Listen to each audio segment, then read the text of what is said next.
Hello, happy folks. I hope you guys are having just an absolutely amazing day, one of the best of your life. So today for Saturday, I thought it would be fun for me to knock out the serial Saturday that I dedicate to the forgotten story telling genres of serials, movies that really sold out, or television shows that really brought people together with these cliffhangers. Great stuff, lots.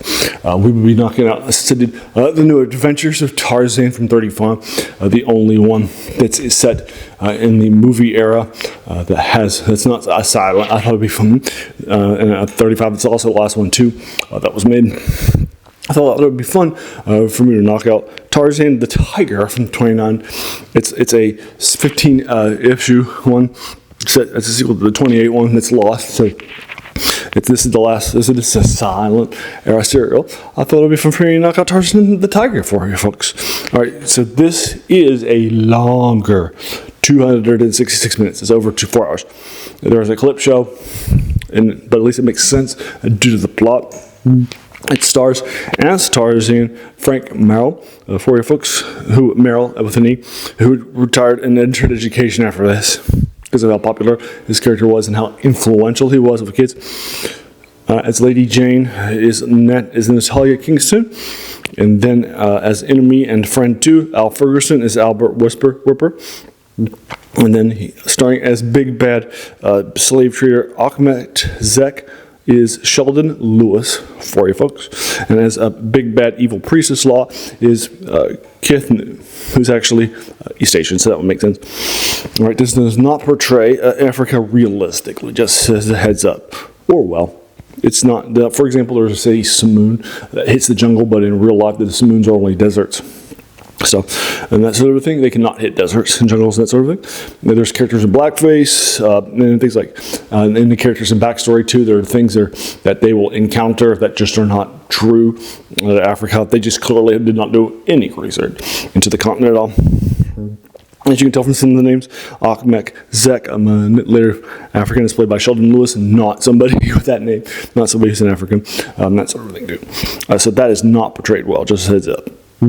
Alright, so the basic plot here, you find out in the first episode, is that Tarzan just needs money from a lost treasure that he found to pay off the creditors for their land back home. He heads out, and it's a trap. Surprise! The slave trader enters his room in Africa, and then steals Jane, and then sells her into slavery.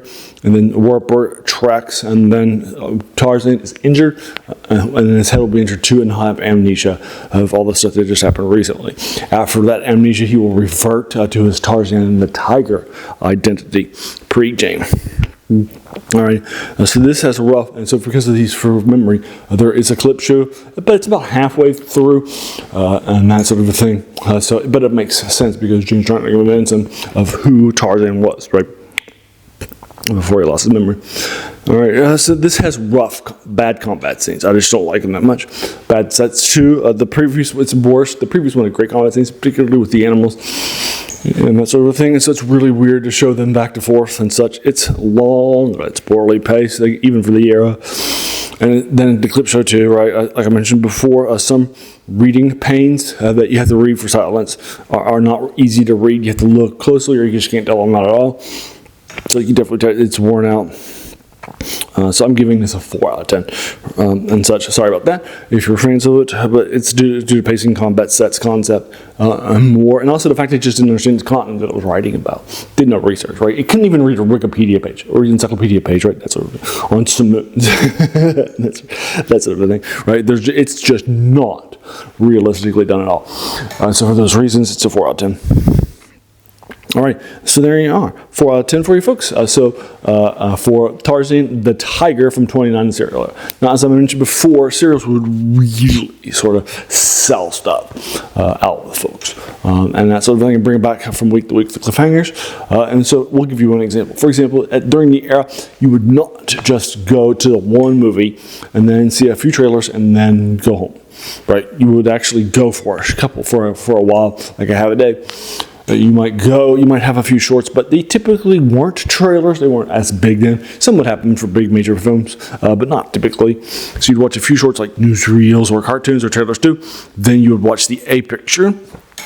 the higher quality one, and then you would finish up with a cereal and so forth, and you'd be like going into an intermission, and you would be like, what's happening there? Sounds great to me, and so forth. So let's go back next week. So that would be the talk of intermission. You wouldn't be talking in intermission that brought you back to the second half about that. For a picture, you'd be talking about the cereal, usually.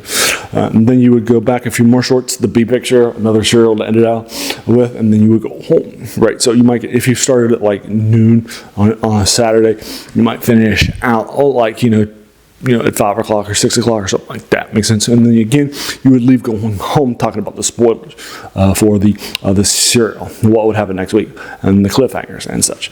So those were the water cooler talk of the day. The coworkers, families would go together too. And business people would go together, churches, schools, all those teachers and parents and students too. Everybody would go to their local cinema for the picture show and so forth. And so those cereals really sort of brought people to the market and kept them coming back and showing up, right? So we've forgotten that. It's a sad thing and so forth. So that's why this Saturday is dedicated to it. Yesterday, on Friday, I do top 10s for you folks. I did my top 10 of comics titles last week. Those are not mini-series. And then yesterday, and then I've previously done top 10s on albums or artists. And then I've done top 10 board games, that sort of thing too. And then also, I do on Monday, I do reviews of older things in Dungeons and Dragons or in RPGs or BattleTech stuff and war games, that sort of thing. I just did B1's review, In Search of the Unknown by Michael Carr from '78. The first one that launched the basic series and back with me too.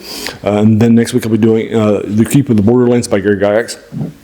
And then I've also done previously a lot of things.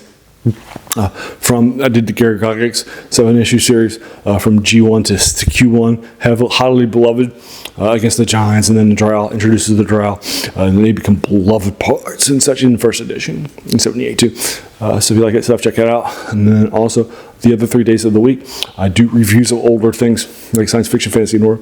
And then on Wednesdays, I do what I call video game reviews. I did Dark Starve together and Don't Starve back to back because it was our anniversary month, and actually the day for 12th anniversary of Don't Starve. Do older videos, check them out too. And then finally, as you can tell from all these older things, 7 videos a week. If you like those things, hey, do the YouTube stuff and hit the like button, the subscribe button, the bell icon too, if you want to be notified of those and you're feeling frisky, and then like, and then share, right? Just watch and share. Those are the key ways to grow the channel. Alrighty, and there you are, and thanks much. Alrighty, so thank you. And then as a reminder, as you can tell from the title song, and that sort of thing, and all the passion of these older things, uncovering these older things is the passion of his channel. It's also where the name comes from too.